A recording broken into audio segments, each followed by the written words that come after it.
again, together again. Shalom, shalom, shalom, my friends, shalom, my friends, shalom, shalom. Together again, shalom, shalom.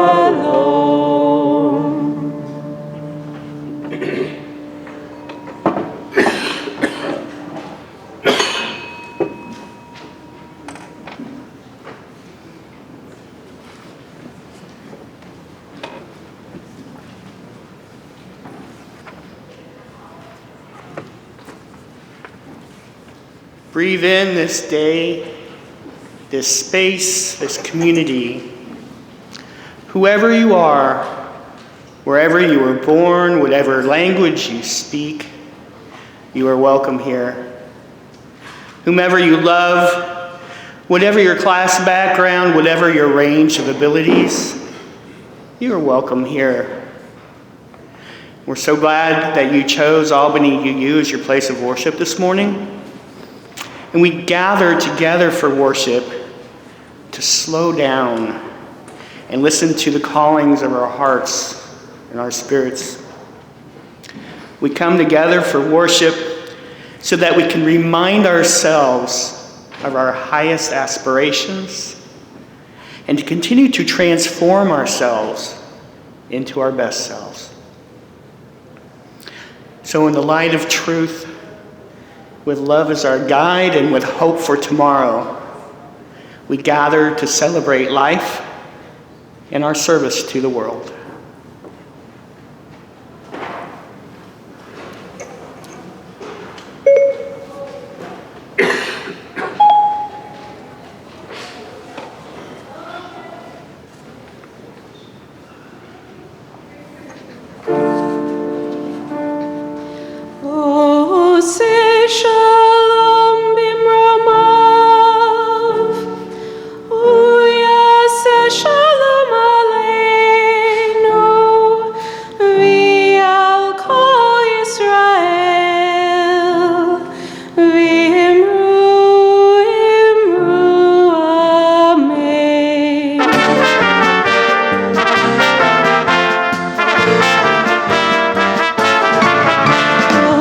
Shalom.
at this point, I'd like to welcome the children up to have a seat here. We're going to have a little ceremony called the installation of our intern minister, and you have a part in it. So I welcome all the children to come up front for now.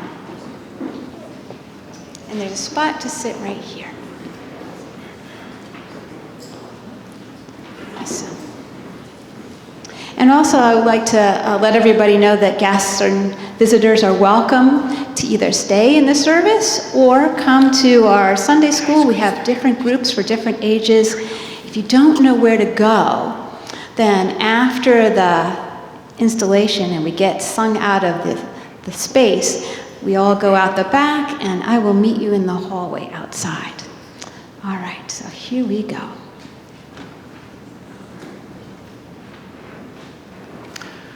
I begin this rite of installation of our intern minister with the words of Peter Lee Scott. Let us ask, what is it that we call ministry? It is a scholarly profession, yet one that must be rooted in people's lives. It is a social profession, yet often a lonely one. It is seeking truth and also sharing it. It involves finding meaning and making meaning. It is caring for people as they are and also for what they may become. A minister is a human being, though sometimes called to rise above human limitations. A minister is a fellow traveler in an ongoing quest. A minister is a person who cares with a shoulder to cry on. And ministers themselves sometimes need to cry. Ministers are many things, sometimes as different individuals, but always bound together in a tradition that spans centuries. I invite Dan to join me now.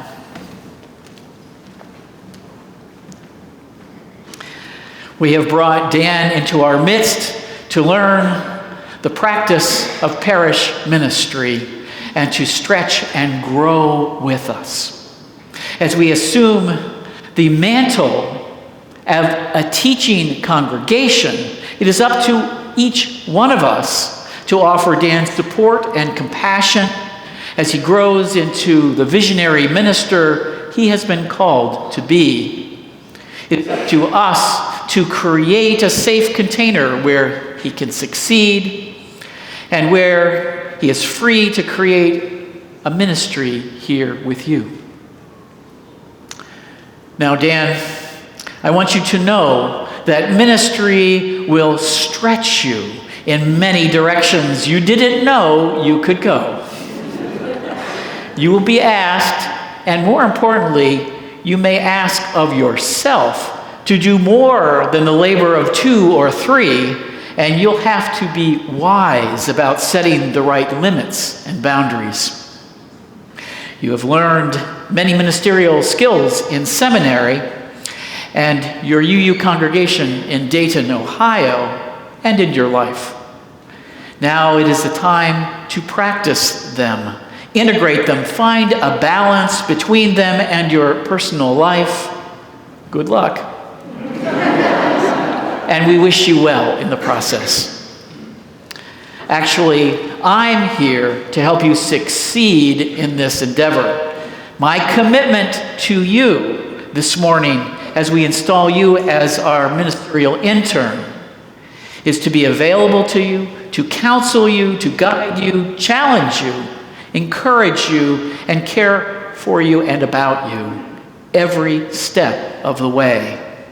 I offer you all my wisdom and experience I've accumulated and access to my strand of the interdependent web, which you will enter into our ministry. And I'd like to invite Jean Pop to come forward and say a few words and welcome our intern committee. And you might want to go to the pulpit because I don't have a microphone for you.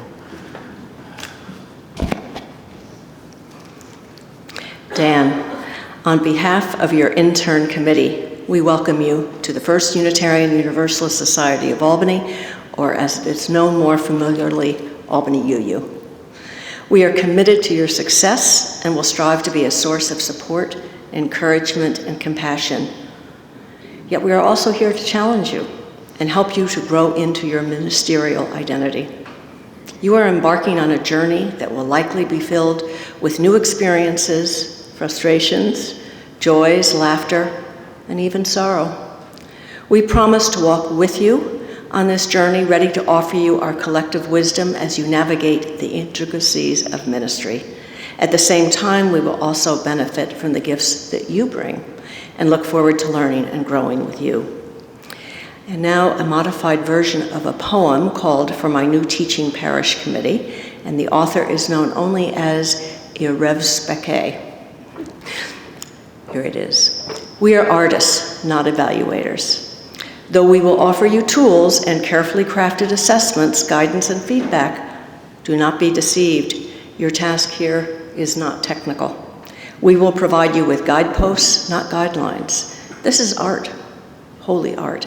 If we do it right, it will be messy. It will be experimental. It will contain surprises and hidden messages, disappointments, and triumphs. If we do it right, there will be more questions than answers, more tasks than time, more laughter than silence. If we do this right, it won't turn out as we imagine it now.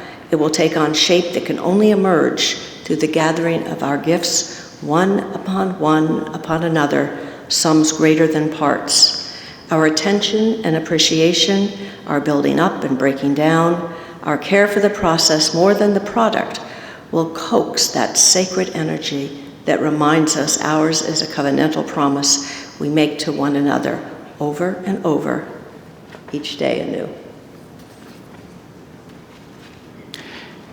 And we might want the intern committee to stand up and be recognized. Those who are here today, Linda Hunt and Jesse Hoffman and Winston and Bobby Places over here. And Winston's in teaching today, so. And Patty Jo.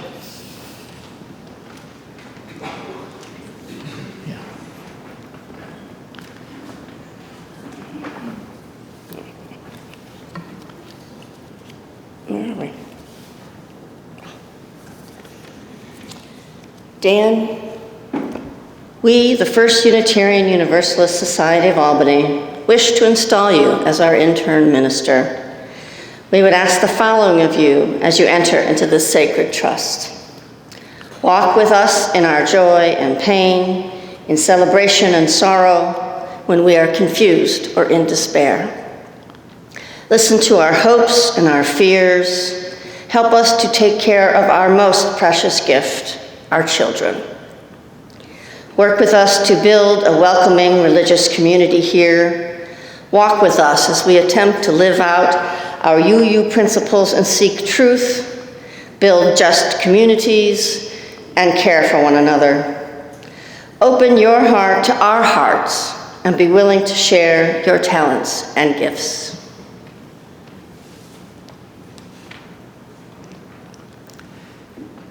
With a deep sense of gratitude and responsibility, and I begin my time with you as your ministerial intern. I will try with all my heart, life energy, and intellect to live the values necessary to accomplish what we wish to do during this year. I seek to grow in wisdom through experience, reason, reflection, and I wish to draw strength and inspiration from this community. I pledge to offer you my open heart, to serve you to the best of my ability, and I will honor the sacred trust that you have placed in me. Together, let us foster love, justice, joy, and community.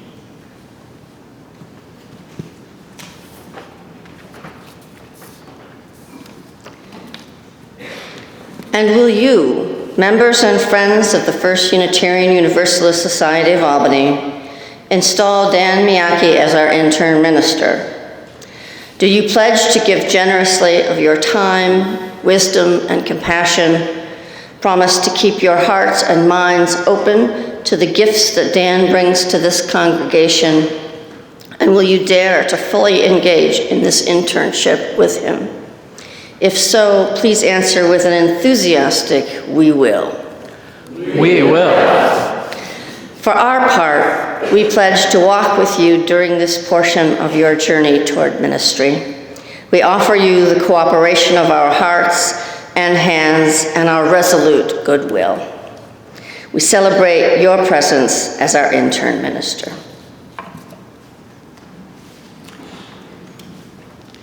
And so I ask you, the children, you've heard that Dan is here for 1 year. He moved here with his partner Erica. He finished seminary, that means minister college. And so it's our job to help him finish learning what he needs to know before he takes on being a minister. And you all have a role in that too, because he might be visiting your Sunday school groups, he'll come and visit our family chapel. So I need to ask you, will you help him? Will you make him feel welcome if he comes to visit? And will you show him what we do in family chapel and other things? So when I point the mic to you, I want you to say enthusiastically, "We will." We will. Very good.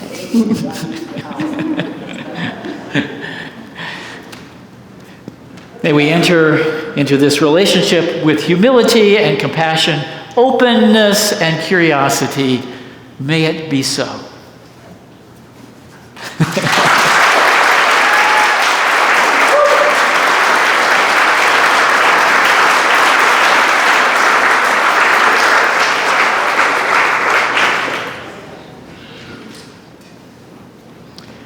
Switching gears.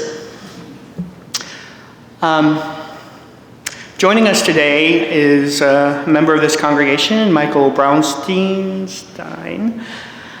He's been a member here for almost 3 years. He grew up in Athens, Georgia, went to college in Alabama before spending some time in Jerusalem, moving to New York. He studied some Jewish stuff, but not blowing the shofar. Nevertheless, he's here to blow the shofar for us and tell us a little bit about it.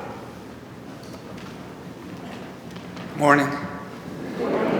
So I was asked to do this. Most of my research was academic. The Holy Bible details the story of the fledgling Israelite nation, and it describes when they went to Mount Sinai, and there was a tremendous wailing sound like a shofar.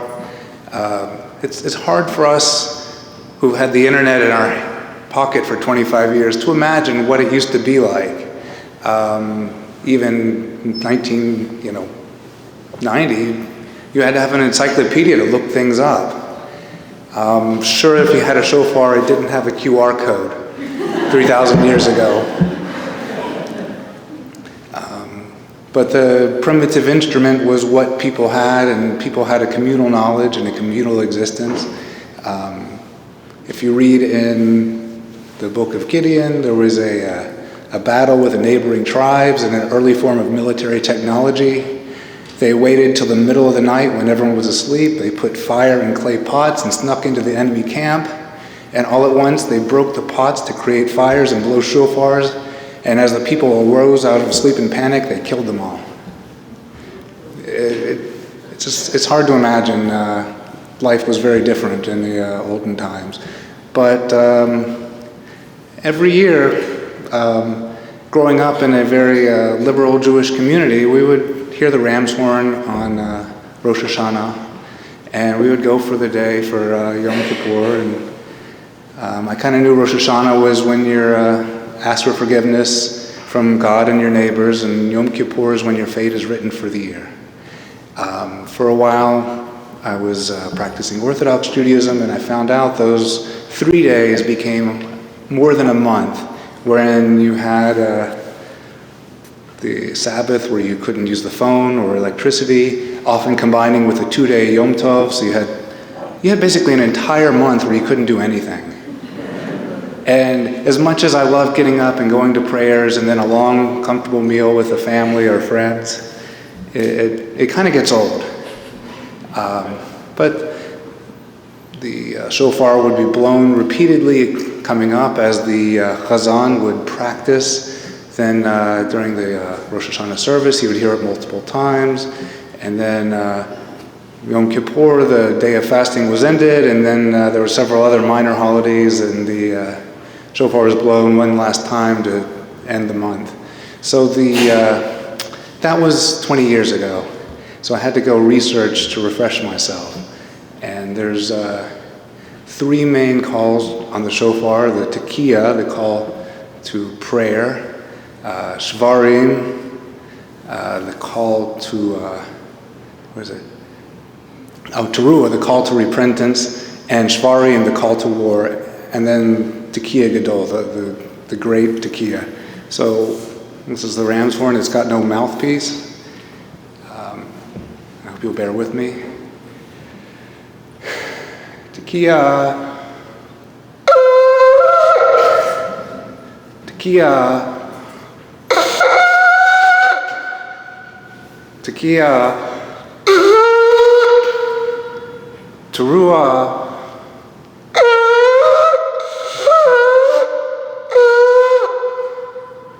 shvarim.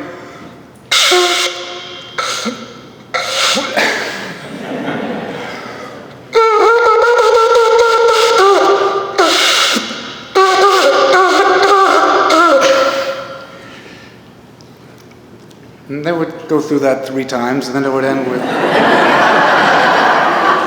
tekiah gadol.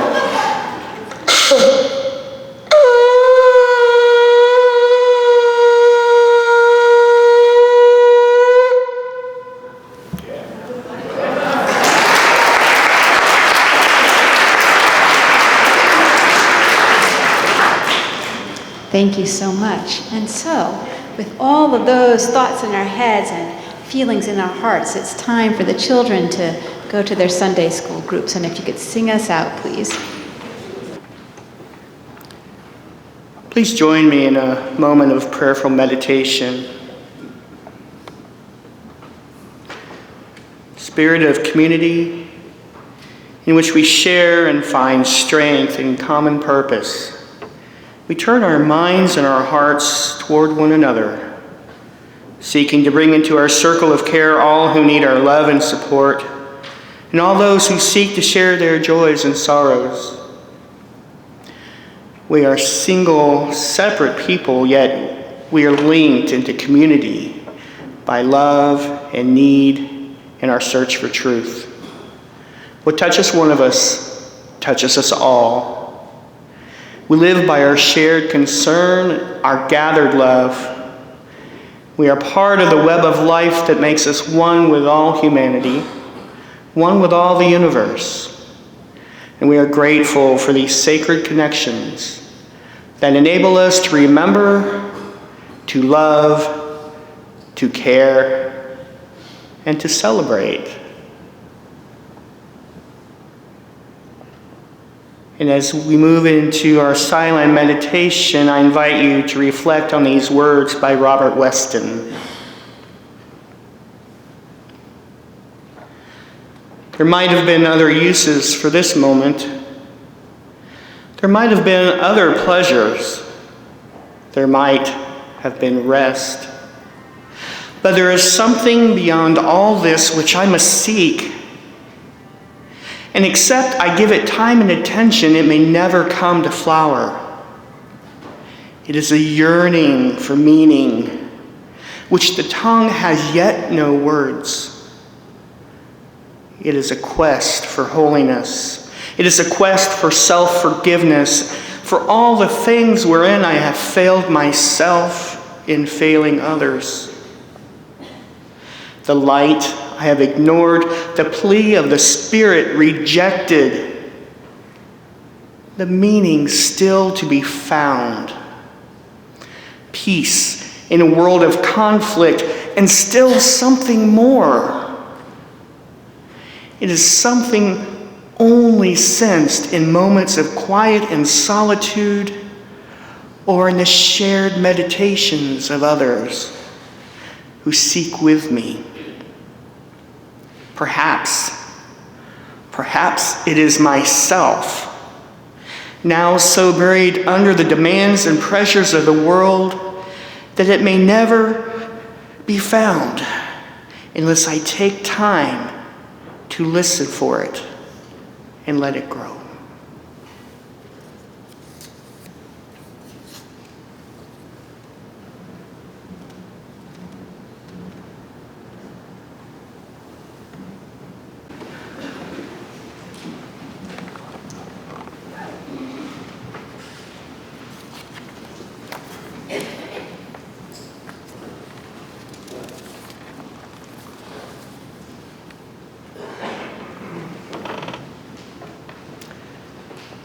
Once upon a time, the Kaiser of Austria visited the Tsar of Russia. And in his honor, the Tsar threw this wonderful state dinner full of all the trimmings. And on the menu was a dish called kishke, sometimes known as stuffed durma. Now, kishke back then was different than the kishke you can buy at the deli now. Kishke was this animal intestine stuffed with flour and oil and spices. So the kishke was served, and the Kaiser loved it. And he loved it so much, he asked the Tsar to have his cooks send the recipe to his cooks. So after the Kaiser departed, the Tsar instructed his cooks to do just that. And they actually sent the recipe through official diplomatic mail to the Kaiser's cooks. So one day, the Kaiser was informed that he was going to have kishke for dinner. And he was so excited, he didn't eat the whole day. And he sat down, and the plate was brought out, and it had one of those fancy silver covers over it. And it stunk. But he took the lid off, and he took a bite, and he spit it out. It was nasty. And he called the servant in, he said, "Take this away, never serve this to me again." Well, needless to say, the Kaiser was pretty upset, and he wrote a very not happy letter to the Tsar saying, "Why did you send me this horrible, horrible recipe for this concoction?" And of course the Tsar was like, "I don't know." So he called his cooks and he says, "What happened?" And they're scratching their head and they're going through the thing, and "Yeah, we did that, yeah." "Oh no. We told him how to stuff and spice it, but we didn't tell him he had to clean it out first." Yeah. That story is irrelevant.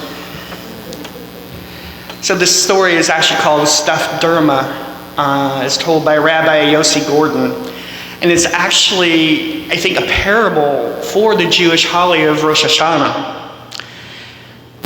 Rosh Hashanah is considered, as most of you have heard so far, the Jewish New Year. It's the beginning of the High Holy Days, which starts this evening and ends 10 days later on Yom Kippur. It's a time of introspection for reviewing the past year, identifying ways we have harmed ourselves, others, we made mistakes, not lived up to our own expectations and commitments.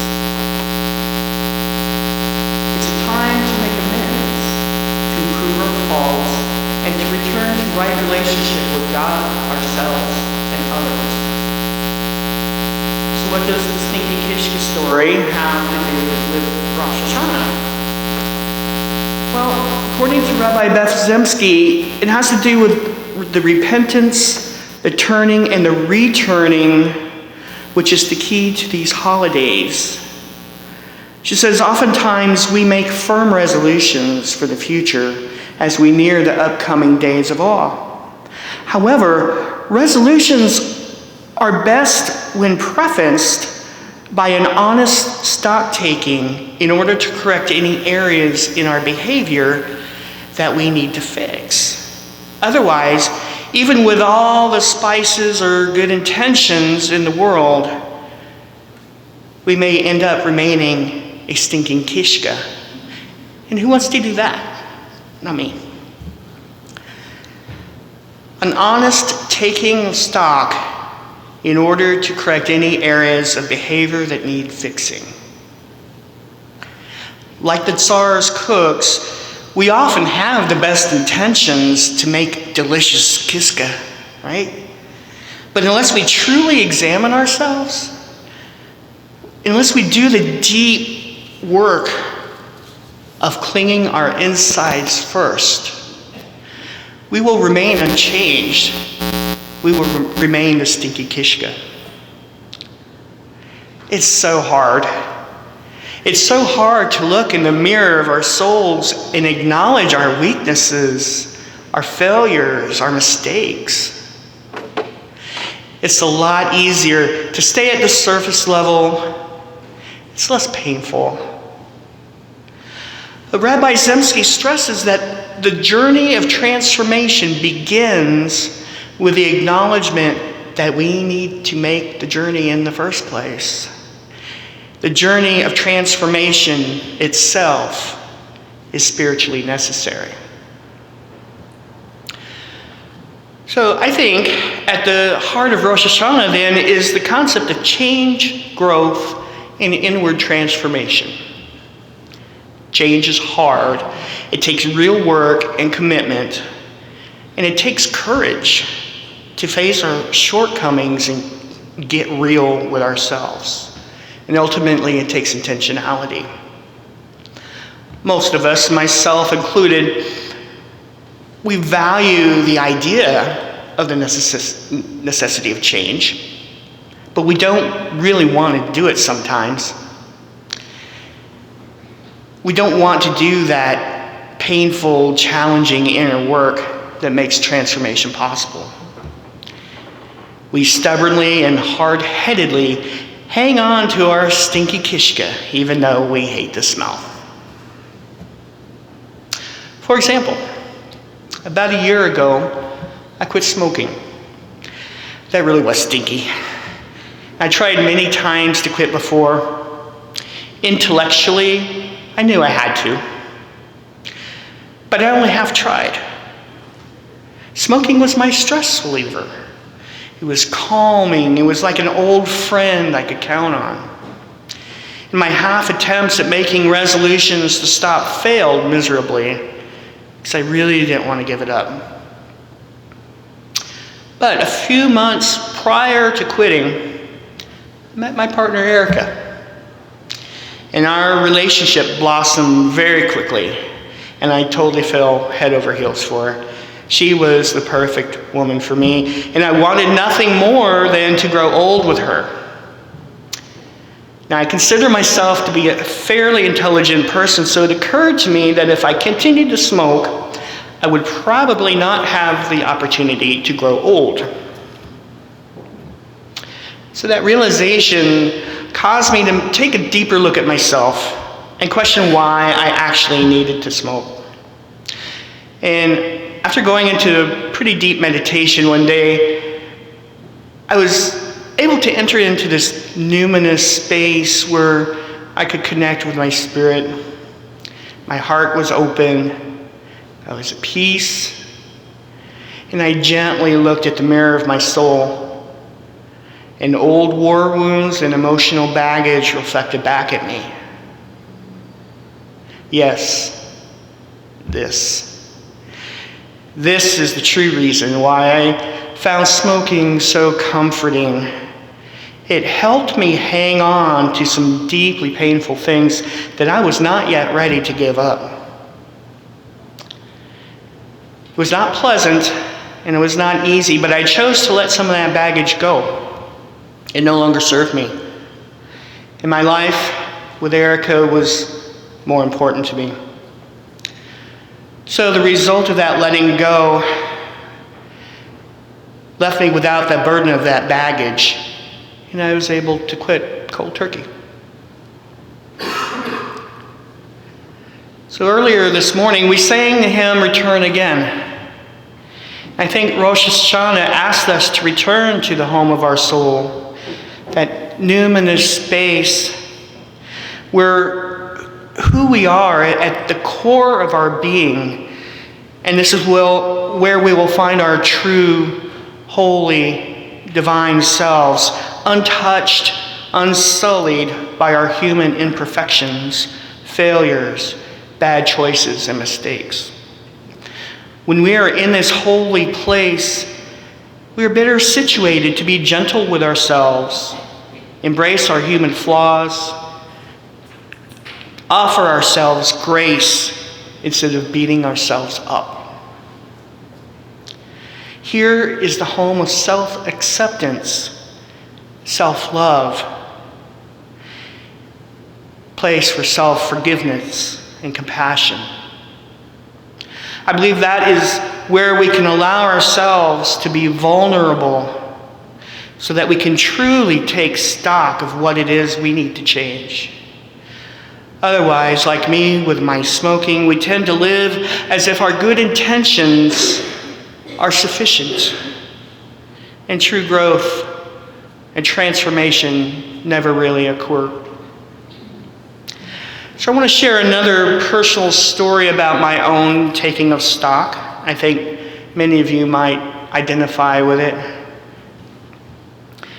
Some of you know that I majored in music. I was a French horn player.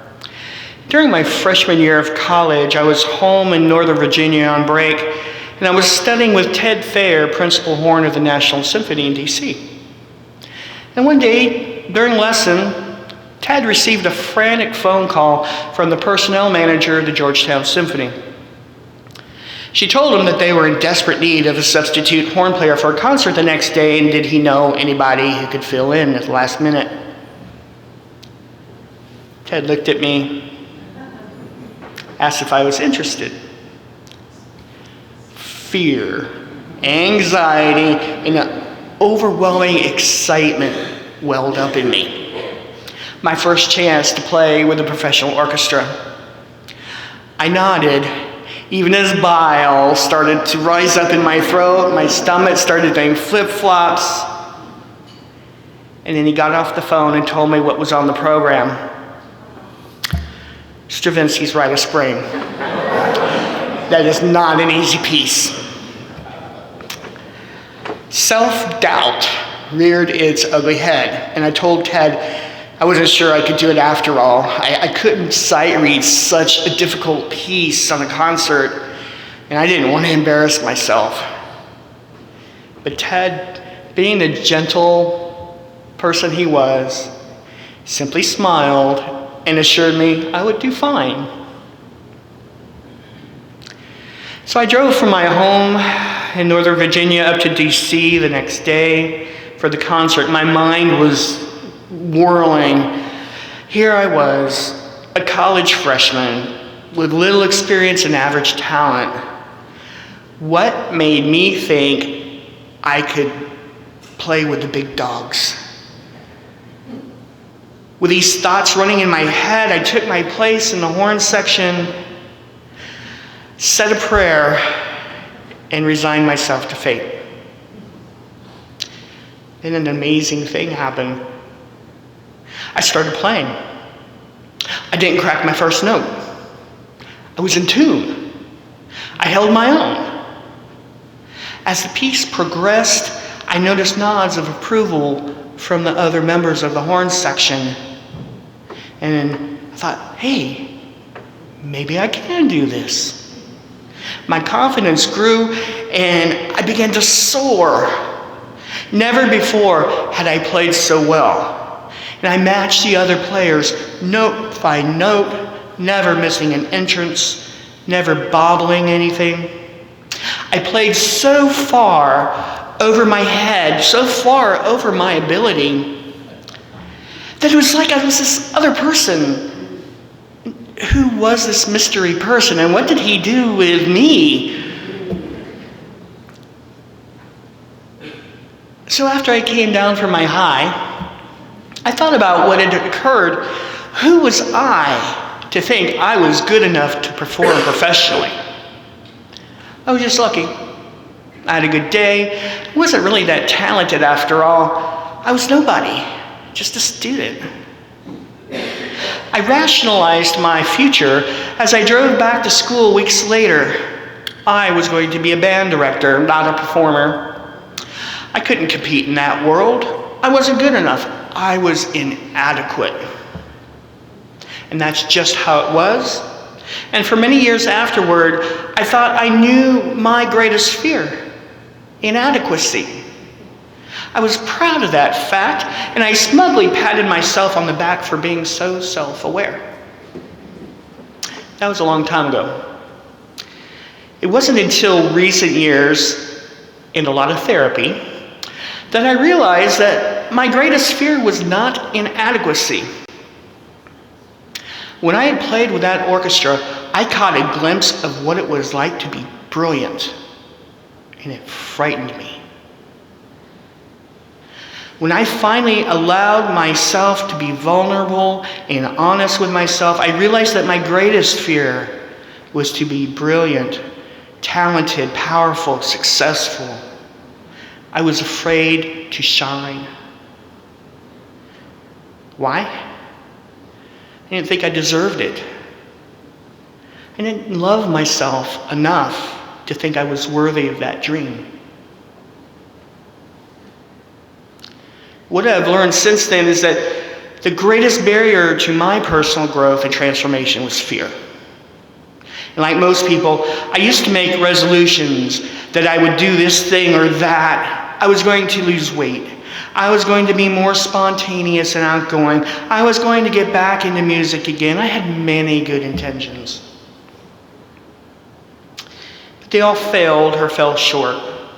I had not yet done the hard work of taking stock of what really was at the core of my problems, what was holding me back from achieving the life I wanted.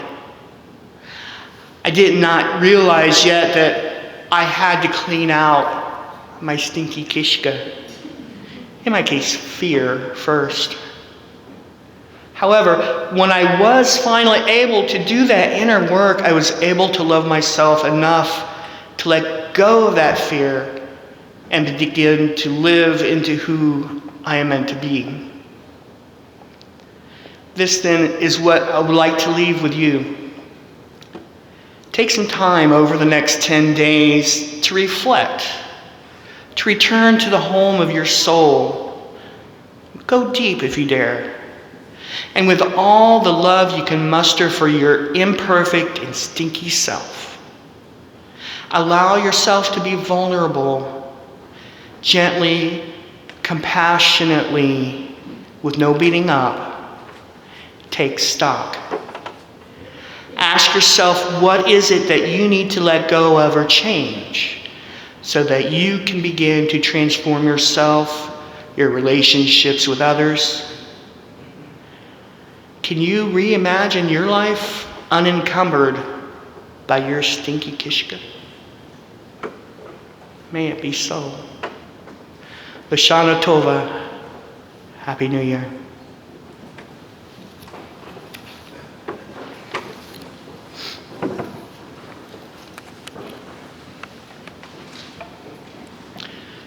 An important way we celebrate life each Sunday is by offering an opportunity to practice generosity. Members and friends support our congregation with an annual pledge paid throughout the year. Another way to support the good work of this congregation is by making a generous donation as we pass the plates and enjoy this next selection of music. Also, if you did not receive a piece of flash paper and a pencil when you entered, please raise your hand and an usher will bring one with you, one to you. Okay, we have no more left. That's a good thing, maybe. Right. Let's do the offering.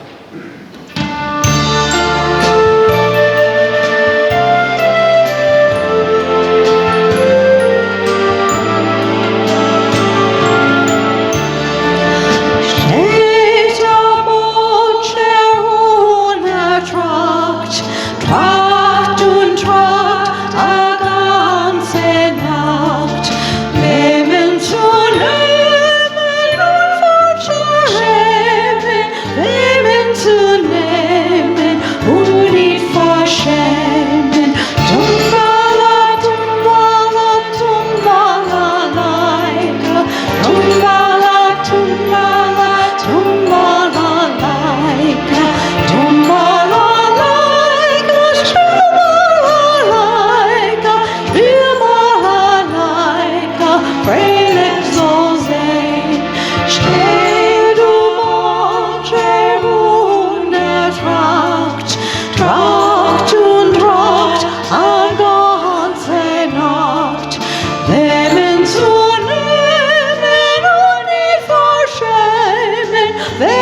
all the true vows. All the true vows are secret vows. The ones we speak out loud are the ones we break. There's only one life you can call your own, and 1,000 others you can call by any name you want. Hold to the truth you make every day with your own body. Don't turn your face away. Hold to your own truth at the center of the image you were born with. Those who do not understand their destiny will never understand the friends they have made, nor the work they have chosen, nor the one life that waits beyond all the others. By the lake, in the wood, in the shadows, you can whisper that truth to the quiet reflection you see on the water. Whatever you hear from the water, remember, it wants you to carry the sound of its truth on your lips. Remember, in this place no one can hear you, and out of the silence you can make a promise it will kill you to break. That way you'll find what is real and what is not. I know what I'm saying. Time almost forsook me, and I looked again. Seeing my reflection, I broke a promise and spoke for the first time after all these years in my own voice, before it was too late to turn my face again.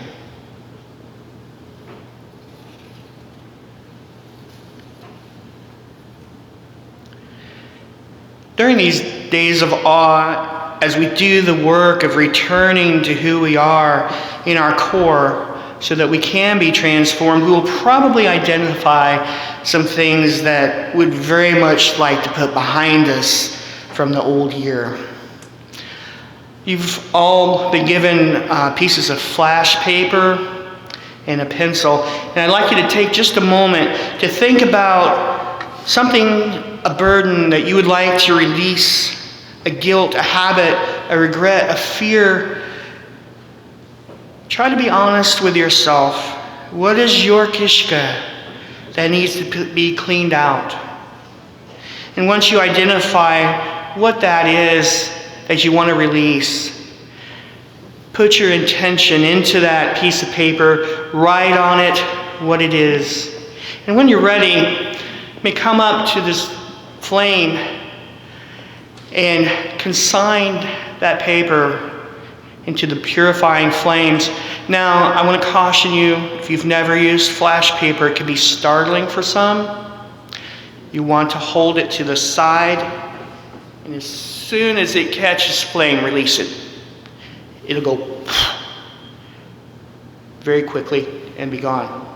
If you're not comfortable with that, you can have me do it for you, or one of the ushers for the folks up there. And if coming up here is difficult for you and you'd rather stay seated where you are, please raise your hand and the usher will bring a candle to you.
May what we have released here be forever gone from our spirits. May we be both renewed and changed as we embark on a new phase of our journey of transformation. May we all be ever mindful that we have within ourselves all that we need to be all that we are meant to be. When our heart is in a holy place, when our heart is in a holy place, we are blessed with love and amazing grace. When our heart is in a holy place, when our heart is in a holy place. Please remain standing. We'll be doing a unicinal reading of their benediction. So the words are in the order of service. So I invite you to look at your neighbor, hold a hand, connect with somebody, and as we bless each other, we are blessing ourselves. Deep peace of the running wave to you. Deep peace of the flowing air to you. Deep peace of the quiet earth to you. Deep peace of the shining stars to you. Deep peace of the infinite peace to you. Go in peace.